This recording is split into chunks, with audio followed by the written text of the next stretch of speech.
안녕하세요. 파이어에 도전하는 워킹맘 파워맘입니다. 오늘은 지난 영상에서 예고드린 대로 파이어족들이 믿고 은퇴하는 경제적 이론 4% 룰에 대해서 말씀드리겠습니다. 10억 원의 자산으로 은퇴해서 향후 70년간 생활비를 충당할 수 있다는 4% 룰. 어떻게 그런 마법 같은 일이 가능할까요?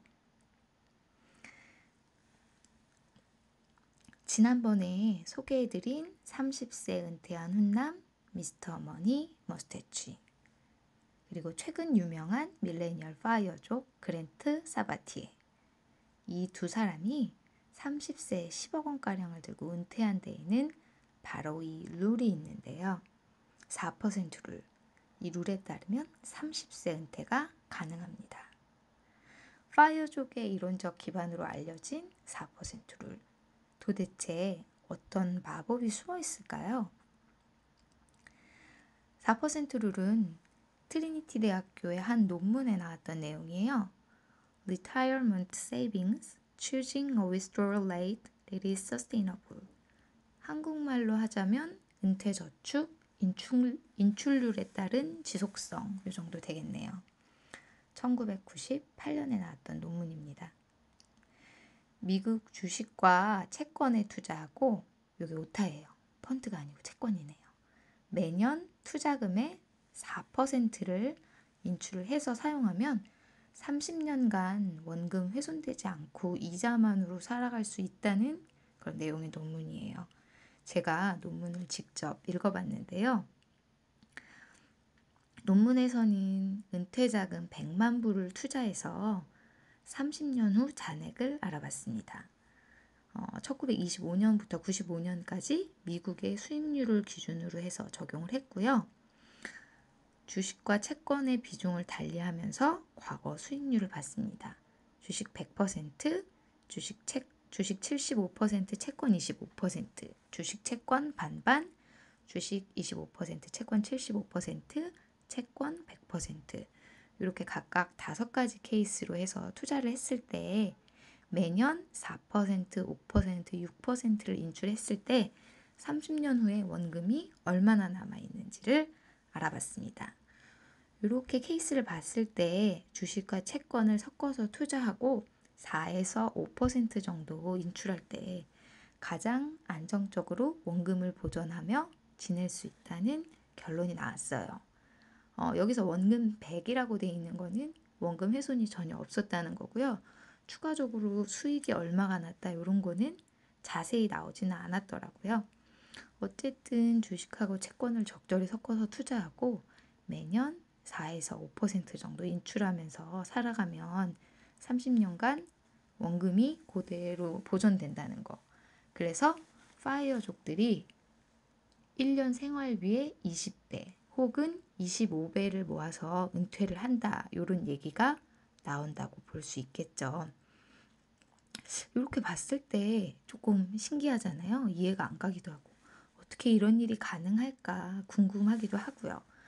그래서 제가 실제로 미국의 과거 주가지수 추이를 살펴봤습니다. 다우존스 과거 100년 지수를 가져와 봤는데요. 트리니티 연구가 대상한 기간은 1925년부터 95년까지예요. 이때 주식시장은 4.4배 정도 성장하고 연평균 한 2.3% 정도 성장한 거예요. 사실 이 정도 수익은 미국 주식 수익률로 보면 낮은 편이에요. 아마도 이 논문이 이제 대상한 기간이 대공황하고 오일 쇼크 기간을 포함했기 때문이고 2008년 금융위기는 포함이 안 됐습니다. 하지만 은퇴 자금이니만큼 이렇게 보수적인 수치를 따르는 게 더 좋을 것 같아요. 그래서 주식은 이렇게 찾아봤는데 채권 수익률은 좀 찾아보기가 어렵더라고요. 제가 채권 100년 자료는 찾지를 못했어요.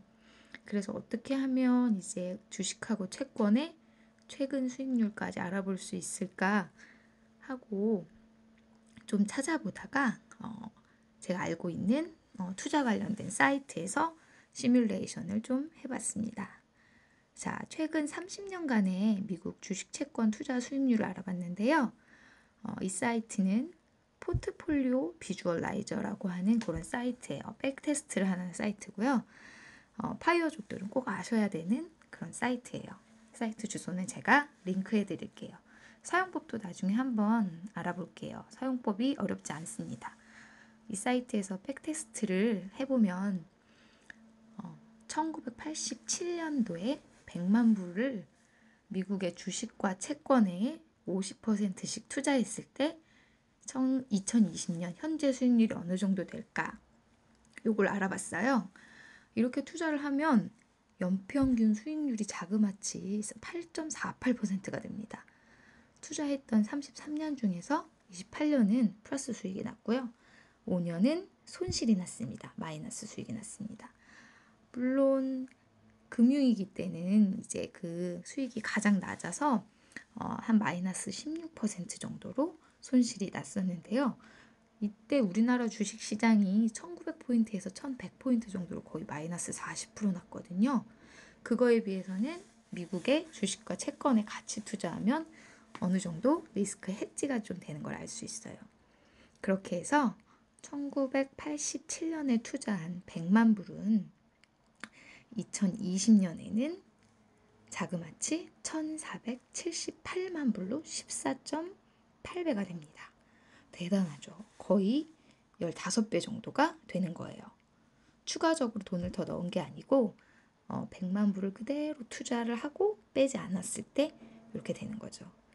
그러니까 연평균 8.48% 수익이니까 매년 4% 정도를 인출해서 써도 전혀 문제가 안 되겠죠. 원금 훼손이 없을 뿐 아니라 오히려 금액이 늘어나는 그런 일이 생기는 거예요. 이게 아무리 봐도 좀 이상하다 싶으신 분들을 위해서 간단히 다시 보여드리면 100만 불을 매년 7% 수익률로 투자를 한다고 계산을 해볼게요. 첫 해에는 107만 불이 될 거예요. 그리고 그 다음 해에는 107만 불에 7%의 수익이 나니까 107만 불이 아니고 110만 불이 됩니다. 이걸 바로 복리라고 하죠. 이자가 붙은 상태에서 거기에서 이자가 붙는 거. 우리 초등학교 때 이거를 배웠어요. 5학년인가 6학년 때 단리수익, 복리수익 계산하고 뭐 이런 게 산수책에 나왔거든요. 근데 우리가 살다 보면 이걸 다 까먹고 그렇게 살다가 나중에 커서 뭐 투자 상품 이런 거에서 복리 수익률을 접하면 깜짝 놀라게 돼요. 이거 사기 아닌가? 그런 생각 많이 하게 되는데 이게 꾸준히가 중요해요. 꾸준히 투자를 하면 누구든지 복리 수익을 얻을 수가 있습니다.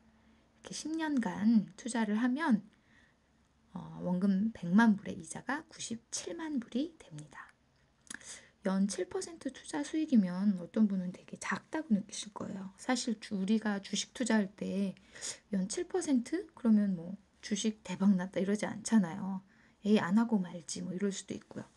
근데 중요한 거는 연 평균 7%는 아주 고수익이란 거예요. 앞에서 보신 미국 주식하고 채권 30년 투자 연도별 수익률을 보면 대체로 수익률이 좋지만 2008년에 투자 손실이 16%가 나잖아요.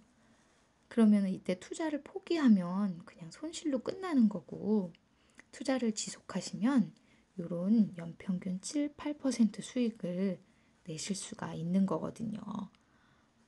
특히 2008년에 마이너스 16%가 났었잖아요.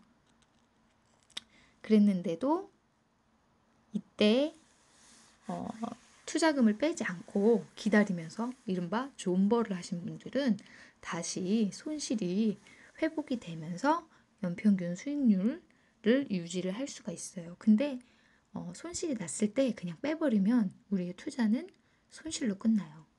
그렇기 때문에 장기적으로 투자를 할 수 있는 인내심, 멘탈 이런 게 투자에 있어서 가장 중요하다고 할 수 있습니다. 그러면 뭐 역시 미국 주식이네 이런 생각하시는 분들이 많을 것 같아요. 최근에도 미국 주식이 연일 사상 최고가를 찍잖아요. 그리고 최근 2, 3년간 미국 주식 하신 분들은 수익률 꽤 좋으실 거예요. 뭐 빵이라 그래서 페이스북이나 구글, 아마존 이런 거 투자하신 분들은 돈을 많이 벌었거든요. 반면에 한국 주식은 좀 결과가 암담하죠. 근데 최근이 아니고 장기적인 수익률로 보면 한국은 어떨까요? 궁금하시죠? 다음 시간에는 한국 주식의 채권에 이렇게 반반 투자했었다면 어떤 결과가 있었을까? 요거에 대해서 한번 알아보겠습니다. 오늘은 파이어족의 이론족 토대가 되는 4% 룰에 대해 알아봤는데요. 우리도 4% 룰에 따르면 10억으로 은퇴할 수 있다는 결론에 도달했습니다. 여기까지 파이어에 도전하는 워킹맘 파워맘이었습니다. 계속해서 파이어에 도전하고 싶으시면 구독과 좋아요를 눌러주세요. 감사합니다.